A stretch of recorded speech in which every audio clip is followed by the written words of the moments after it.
welcome to another episode of Inside the Recording Studio. I am Jody Whitesides, and with me as always is Mr. Chris Hellstrom. How are you today, Chris? I'm doing good, Jody. I'm doing all right. How about yourself? I'm feeling like a champion, almost. Yeah? Yeah. Yeah, I'm still thinking about the episode we did with Ruben Cohen. And yeah, because there was a lot of knowledge that he dropped there, wasn't there? Multiple times even.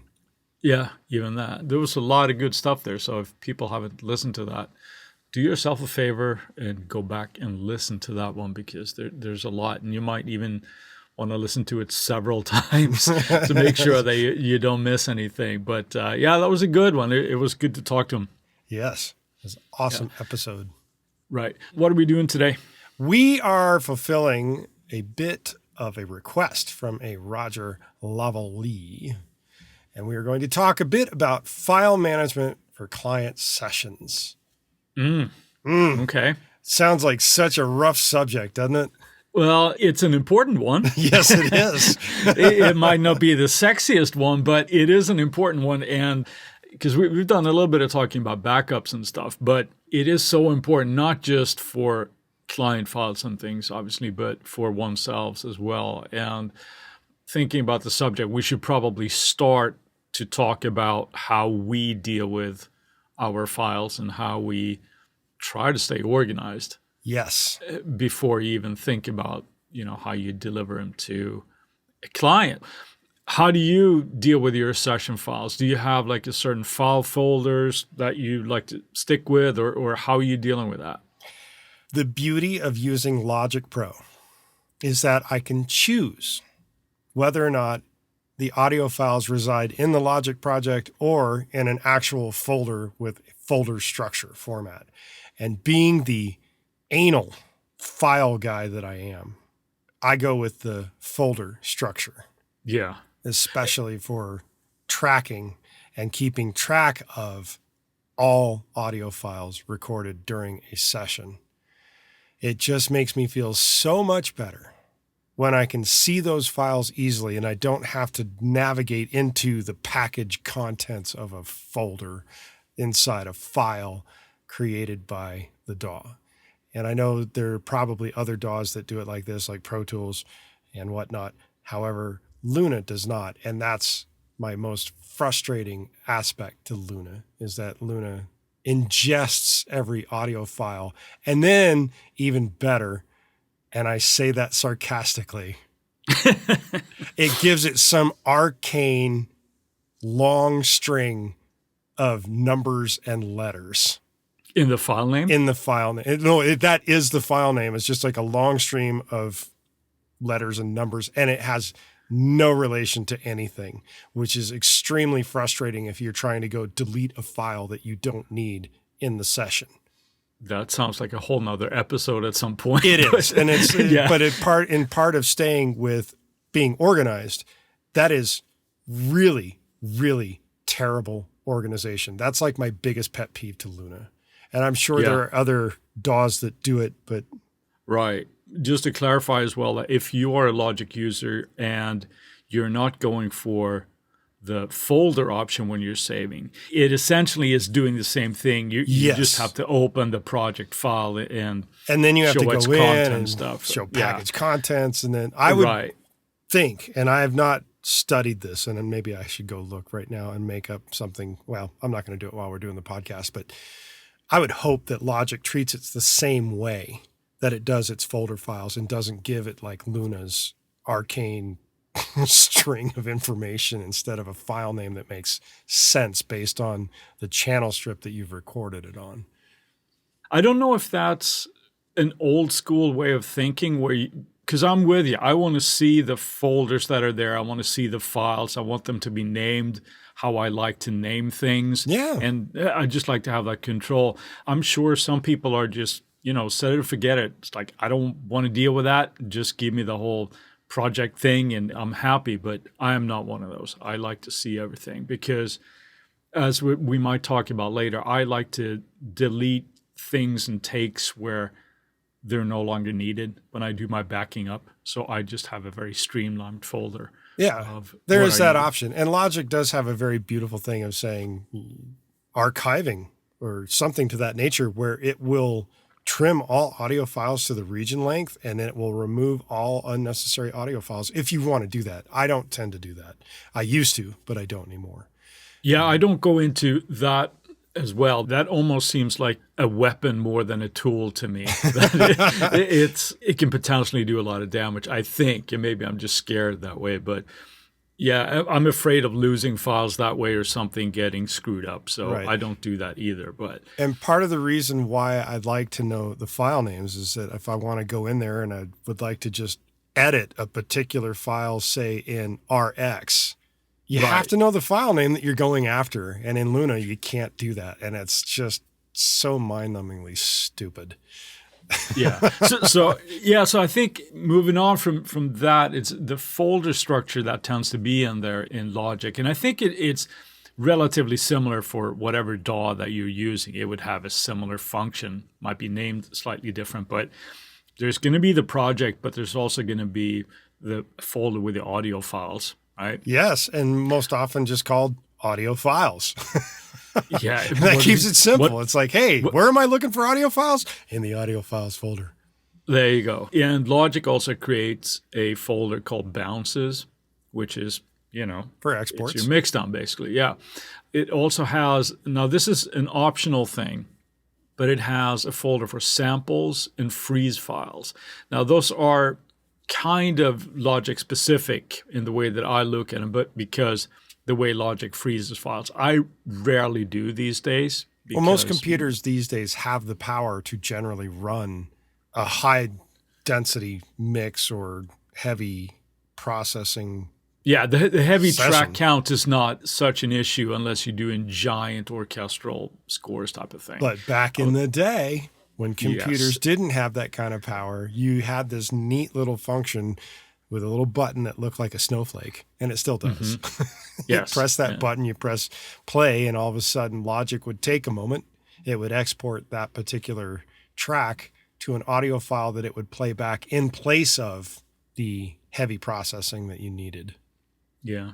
And do you remember when you could use the nodes as well? You could Yes, I do. And network I had more one. computers, and yeah, I never really got into that. But anyway, we're getting off topic. Yes, we are. Also, with Logic, what you can do if you're using Space Designer, which is the impulse response reverb or the IR loader in Logic, you have the option of saving those impulse responses with your project as well. And that's something that's very, very handy.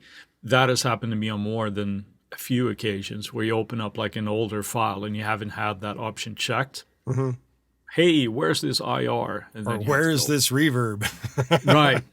And you more often than not have to go, fuck, I don't have that anymore. So And you better hope you have it archived somewhere else and find it anyway. either that or you pull up something similar, right? Make the reverb work. But a similar file structure for each song is obviously really helpful. And we touched on the IRs there, but obviously for playback and everything, making sure that you have every track saved there. I've seen people that have the workflow that they record to their desktop, and it's just like audio, audio, audio, and it makes me shake. It's like it's the worst way ever. And sometimes people ask me, well, I can't find this file.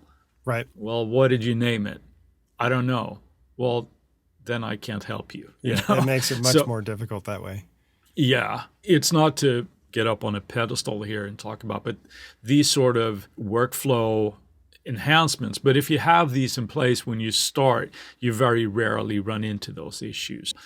Good file structure is good for everything. But other things that you might save with your project after in your sessions, what are some of those that you do? Do you do anything beyond the normal sort of recording files, or how do you deal with that? I do, but let's talk about it after we get into the concept of how we might set up a folder structure per client and song. Okay.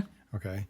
To describe what's going on here, when you have a client come in, I have a master folder for the client that is their name or their band name or their artist name or somebody important to that person that's going to be Yes. in charge of taking care of the files. A parent folder, if you will. A parent folder with their name. Then inside that parent folder is going to have folders. If it's going to be an entire album, I'll make a folder that is a parent folder to the songs inside the client folder with the name of the album, or at least the project temporary name of whatever we're going to call it. And then inside that, the song folder for per song. Yep. Each song folder is going to have the DAW session for tracking. It's going to have the audio files folder for keeping track of all the raw takes that are recorded. It will have the multi-tracks folder that will get the eventual raw outputs of said recorded tracks as they are final edited, so to speak. Then I will have a folder for any samples that are used. And since I'm tracking in Logic, I will have a sampler instruments folder that keeps all the sampler instruments that is used by Logic that go into that folder. That's auto-generated. That's as auto-generated. Well, right? Yeah, if you do that. So, yeah. And then I will also have a folder for the impulse responses and, if needed, which I haven't needed for a very, very long time, the freeze file folder that will house the frozen files for playback. Yeah. I do a very similar thing. I have kind of just go off of what you just said. I start with the artist or the person name, right? And then if it's a returning client type of thing, I will still have that, but then name, let's say album number 1 or album number 2, whatever those names are, right? And in that, obviously the corresponding files. So everything is contained and easily found in that structure. When you go in and you say like that would house the multi-tracks and everything as well, that's something that I tend to do as a separate process. Well, yeah, it's the process before going to the step of mixing. Yeah. But it's a folder that I put there. Right. Other things that are important to remember as well, during that process, obviously before you go mixing, I know you're really good at printing your virtual instrument tracks. Well, right? Yeah. Yeah. Well, it will only take you, I don't know, 10 or 12 times until you learn how to do that before. Well, but those prints actually go into the multi-track folder. Yes. Right. And they get appropriately named. Right. The point I wanted to bring up here is that it can be very helpful if you're using a third-party synth or virtual instrument if you have specific patches that you have used for those sessions, is to make sure you save those patches. Now that sounds obvious, but it isn't always. No. So you save that, and I would go so far as create a folder in my preset folder that it's under that client and then with the appropriate name. I have one other folder that I just forgot of. What's that? It's a image folder. I will take snapshots with my phone of the hardware used and the settings set. So not only do I type that into the channel strip text information of the channel strip, but I have an image that I will save with the project or the song folder of the actual hardware setup so that I can dial it back up to the same settings by looking at a picture. Okay. So you don't go by the old school way of having like recall sheets and doing that. You just take, nope, I got my iPhone. I'm going to take a picture of it. I take a picture, but I make notes in the channel strip of the settings. But having a picture just makes it a lot easier. There you go. All right. So going back to the presets. Yes. One thing as a warning or as a heads up for you dear listeners out there, let's just say that I have intimate knowledge of this one. And that is, if you are a contact user and you make the mistake of just having it in your session and you have who knows how many instances in that contact in your session file, you think, okay, well, that's fine. I'm just going to save that with my session file. Save that as a preset. Now, here's why. When contact upgrades, it might not be backwards compatible. For me, for example, it happened that I had an old project where I was using Contact 5. I had a bunch of instruments set in there. There was damage. There was all sorts of things that I like to use. Going back and trying to open those, Contact 5 doesn't run on a modern system. There's no installers for it. Contact 6 won't recognize what you had in Contact 5. They're not backwards compatible. If you save a preset, it works fine and dandy.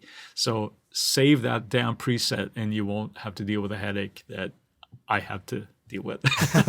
So it's one of those lessons that I'd like to pass on. But that's something as well. But if you're doing the process that you mentioned where you're essentially just printing your virtual instruments, that's less of an issue for you when you're doing deliverables and stuff. There you go. Yeah. So and another issue, or less thereof, is a word from our sponsors. And we're back. And we're going to move into the concept that Chris was just kind of diving into there of printing files of your virtual instruments and other things. And we'll talk about how we go about doing that. Start us off. Well, with virtual instruments, let's say that it's a contact instruments where I might be using more than one instrument, as it were. I will not have those as a stereo pair. I would make sure I multi all of those out so I get them all separate. So maybe one is housing a percussion track and one is a big Brahms. I don't know, whatever happens to be, right? I would separate all of those out.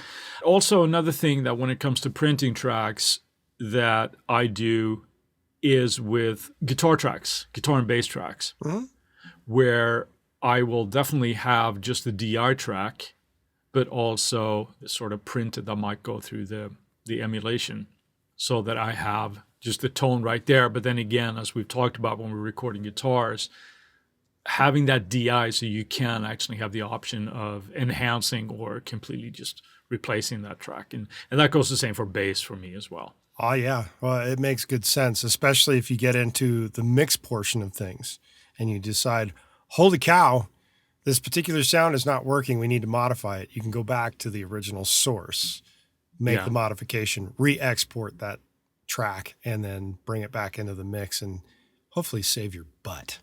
It's a good way of saying it. One of the other things that I'll add on to in terms of printing out your virtual instruments and your emulations of things like guitars and basses and such, I will multi-track out edited finals so that I have a clean track from start to finish. Yeah, you mean as far as like vocals and things. Vocals, the comp and everything, yes. I will keep all of those files in the original session, but for the multi-track stems or the multi-track files, I will make a clean singular file of all those edits. Yeah. Absolutely. I'm the same way, because why do the same work twice, right? If you have it, the only reason I would save the original files, which obviously I do, is if something is wrong, right? Something has happened, or you might have to, you want to go, the singer goes, I don't like that take where it's saying that line. Can we do a different take? You can go back and do that. Right. So it looks to me like, I'm going to just kind of jump here with the notes that you've written here. It looks like you put folders for each instrument group inside your multi-track folder. Is that correct? That's just for a backup thing when I do that. Yeah. See, my difference there is that I actually name the channel strips with the header of what group it belongs in, so that when you look at a file list, all guitars are listed together. Doesn't matter what kind they are. I do that as well. It's essentially just for ease of finding stuff. I know it's a keyboard file. I'll just go into the keyboard folder. That type of thing, as opposed to just having a long file. It's just being anal retentive. So you're doing additional folders. See, I just go with the file name. Makes it easier for me. Yeah, no, I just have that in it for at least the way Logic works. When you go in and create your mix template, if you're starting from scratch or whatever, I like to do them where I just do them by group. So I will start by just, importing all the drums, and then I'll do the percussion and then the bass and that kind of thing. And it just makes that process a little bit easier for me anyway. And I like the way it looks there. Well, there you go. Yeah. Well, there's another folder that I forgot to mention that goes into my song folder, so to speak. You're the world champion of folders, and you're giving me crap about having additional folders. Yes. Well, this folder is called Mix Folder, so that when you are done with your tracking session and you now are moving on to your mix session, all of my DAW files, whether it be Logic, Pro Tools, Luna, Digital Performer, Cubase, what have you, Studio One, they all reside in the master song folder, but the exports will go in different spots. So I will name the mix file, the name of the song file, -mix, with big capital letters on MIX. So I am very aware of the fact that that would be my mixing template file where I've done the mixes, where I've imported the multi-tracks into and done the mixes. And then the exports of those go into a mix folder so that the client can have the raw mixes before they're mastered. Do you do the similar thing there? Yeah. I end up with the same thing. Obviously, it just goes into the balances folder, but once I do when I deliver them, so to speak, it just mixes. But that could differ a little bit because it's usually, I won't obviously deliver them or deliver the versions that they haven't approved, right? So there I would end up with a final mix. Now it could be a little bit of a different issue or a different situation if you have to deliver different versions. Let's say that you're writing for a library or something where there would be full mix and there would be a instrumental, a cappella, vocal up, vocal exactly down, all of lead those only, things, right? no backgrounds. Yes, that's why I have a mix folder for all those different mixes. Right. And I do that for any client. It doesn't matter if they're an artist or not. It's just the way I've set myself to do it. Yeah, I mean, for me at least, has a lot to do with the relationship with the client. Sometimes they don't care, and then it's just busy work, right? Hey, here, I've made you a mix with no guitars. Okay, why'd you do that? You'll thank me later. Yeah. Well, actually, you know what? Having said that, I have done some stuff for people that they want a file. Well, they do clinics and things. So there would be perhaps an instrumental guitar type of a vibe, but then they want a mix that doesn't have the leads on it, so that they have a backing track that they can kind of do. And that obviously goes in there as well. So that's pretty much the only thing that I come across, unless it's for a library and you go into all the versions that I just kind of mentioned. Well, in addition to that, in terms of the mix files that we have, once it's gone past the mix stage and it goes to mastering, if I'm doing the mastering, I will add another folder called masters. Yeah. Well, actually, I add that folder regardless who does the master, whether it's me or not. But my DAW files that I do the masters with, if I'm doing masters, is the name of the song -masters. And again, that resides in the main song folder, but the actual mastered outputs go into a folder labeled masters. And inside that, because I am a little bit crazy compared to Ruben, is a -14 LUFS and a -16 LUFS. Right. I'm not quite to the standard of doing one master that rules them all. I still do multiple masters. Okay. Yeah. So basically what the last half hour has been is encouraging people to stay organized, keep everything on the one roof, right? It's almost like a family tree. I look at it. Yes. You have the top one with the artist. If there are different projects, they will have a separate folder underneath that or in that. And then the song files. And then the song files, of course, include all the stuff that we just talked about. So now we're actually starting to get to the meat of Roger's question here. When you're delivering these to a client and consequently after that, storing them. Yes. How do you go about when you give the client the files? Do you tend to give the mix that you've done? Do you often give the multi-tracks, and do you sometimes even give the mix template of the project that you've actually done the mixing in, or how do you usually go about that? I go about telling the client that they need to bring me either a Blu-ray or a thumb drive.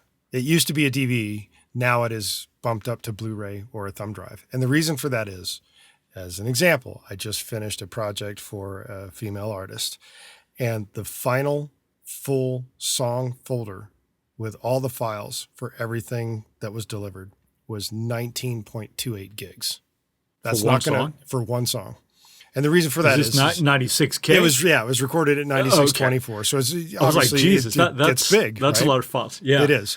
But it's got every take that was ever done in the audio files folder. It's got all the different mixes. It's got the masters of multiple masters, and then it's got all the DAW files. So I don't care if somebody decides, oh, I'm going to take this to somebody else. They're going to have the multi-track folder in there so that if the person can't open Logic and they only have Pro Tools or some other DAW, they can take the multi-tracks of the actual raw tracks and pull that into their DAW and do a remix or whatever it is they want to do.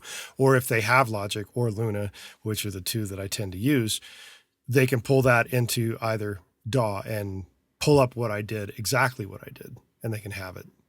Right. It's not like I'm being proprietary about it.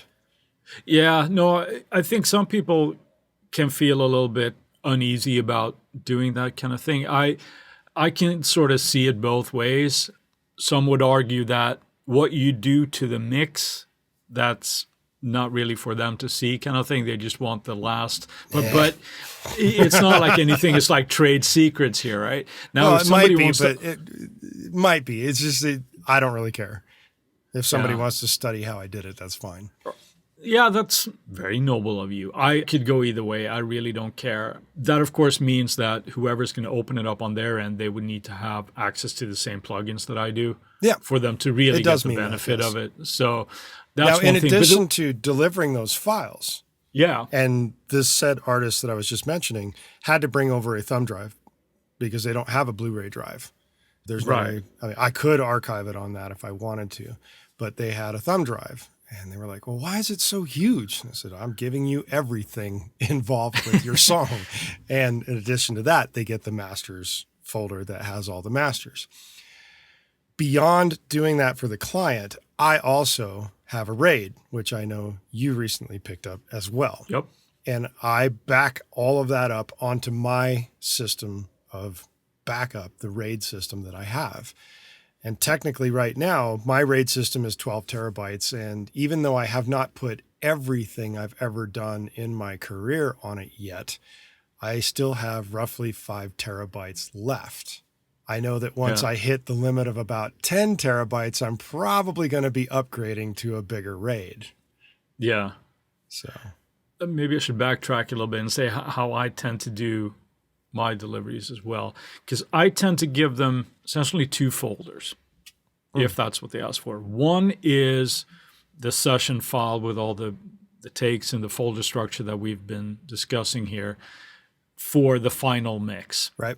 So they can open that up and do whatever they want with it. But I also have those multi-tracks, which are just the raw tracks for all the virtual instruments, for all the recording takes. And these are now clean, right? These are all going to start from 0 bar 1 into the end.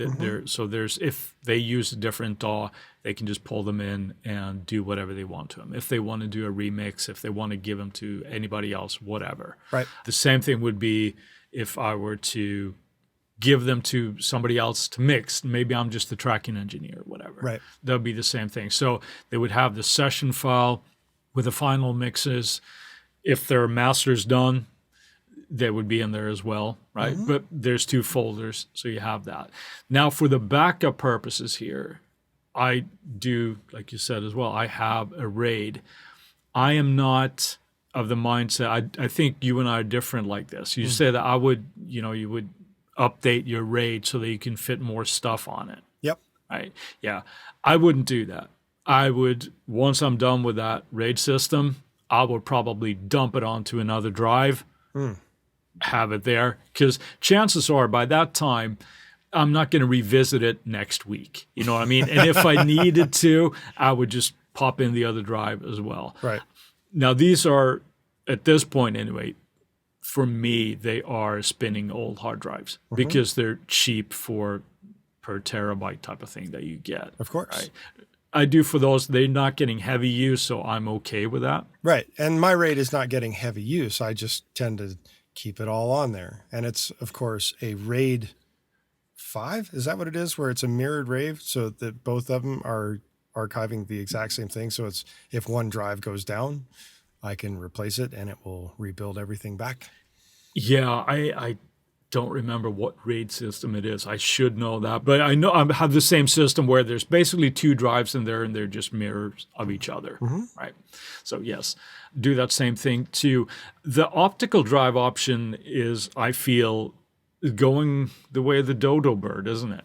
I mean, Yeah, to an extent. I still have a bunch of Blu-ray and DVDs that are sitting around that I will not throw away, mainly because they are the very original backups of certain things.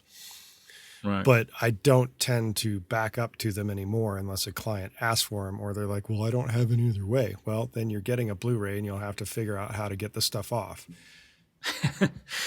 But yeah. Or they can buy a separate hard drive. I mean, that's another thing, is you buy a separate hard drive per project. There's lots of people that do that.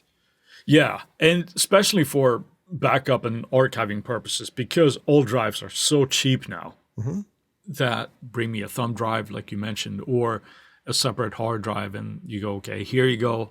Now it's up to you. I will keep those session files in my RAID until I really don't need them anymore. Actually, they'll stay in the RAID for a while, but I will take them off my main recording drive if I've already given the files to the client. Right. So then I can kind of free up that space, and it's a little bit like giving birth, I would imagine. Like you just want to get it done and move it out. Something I know that Roger had asked about was cloud storage. Yep. Now, this is something that I was considering at the time I was going down the route of updating my backup. I ended up not going with it. I do think that it's a nice solution. It can be, but it also depends on how much cloud storage you get and what it costs. And the reason why I say that is you just were like, holy cow, 19 plus gigs. Yeah. That's a lot of data to be uploading to a cloud storage. Right. See, that's one of the things. So what you get per dollar for how much memory you get, that might not be super cost effective. Now, the reason why I like it is because it's off-site, right? So should something happen in your studio, let's say that you have flooding or fire or something horrible like that. Yes. It doesn't matter how many raids you have. They're burnt to a crisp, Put it inside a fireproof box. Right. So that's why I like cloud storage, as well as the ability to access that storage if you're at another studio, should you need to. So I do like that. It's not something that I have actually done, but I do like the idea of that. But I found, for me at the time anyway, it was not the most efficient way of doing it. Yeah, and I can't even imagine how long it would take to upload 19 gigs. Yeah, never for mind most people, because most people don't have fiber optic internet. Yeah, that's the thing. But yeah, that's how hopefully we answered Roger's questions there, or at least touched some on kind things. of insight, of some solutions that are worth to explore, perhaps. Yeah, I think it all starts with at the recording stage, where you have to stay organized, and just getting that into your workflow, where it's like I don't think about how I do things now. It's just part of the workflow. It's just the way it's done. Exactly. Yes. So with that, let's move on to our Friday finds. Yes. What do you got for us, I'm excited. I got hooked up with something this week that wasn't going to be my Friday find, but now it is, damn it. Oh, it is? Because it is. Realitone. Is that how you say that? Realitone? I think it's Realitone or Realitone. Realitone. Anyway, I don't know. Realitone Nightfall instrument. It's a pre-release at this moment of the taping of this. It is a virtual instrument, runs in the Contact player, or the full version of Contact, actually, I believe. It is a sort of hybrid instrument of soundscapey type of orchestral type of stuff. And I really like this thing, man. It sounds really, really cool, especially for the stuff that I do. It's really cool. And the ability it has with the mod wheel to blend 2 voices together. Ooh. I know this is not unique to just this instrument, but the way it's implemented in this is really, really cool. And there's some great creative uses of this. So I'm excited about that. Nightfall has to be my Friday find for this week. Sweet. And I know you had several options as well, Jody. So what did you end up going with here? I'm going down the route of a guitar simulation from one of your favorite companies. Oh, is it? Oh, it is. It is Nembrini Audio has come out with the JMP Pro Valve amp. And if anybody is familiar with the concept of JMP and the notion of guitars, they'd know that that is a Marshall amplifier. And the JMP actually stands for the JMP1. That was a rack-mounted amp from Marshall. So Nembrini Audio is now bringing its choice ability to emulate the JMP1 to your DAW or plugin host. Use MainStage or some other program of that nature where you can just use your computer as your guitar amplifier, which is what you and I do most of the time. Indeed, we do. Yes. The JMP Pro Valve amplifier is my choice. You sound so excited. Yes, as well. I'm trying not to drool all over myself. All right. Well, there you go. While we've got your attention, we ask that you go to InsideTheRecordingStudio.com and sign up for our mailing list. You'll get weekly reminders about the Tuesday tips when they come out, and we'll make sure that you don't miss any future episodes of the podcast. Send us an email at goldstar, GOLDSTAR, at InsideTheRecordingStudio.com with the phrase file management, and you'll get something cool back in your inbox, just like Roger just did. If you have a topic or suggestion for Chris and I to explain in a future episode, contact us at the contact page and we'll put it into consideration for a future episode. And with that, I'll say, see you next week. Have a good one, Jody. Thanks for listening, people.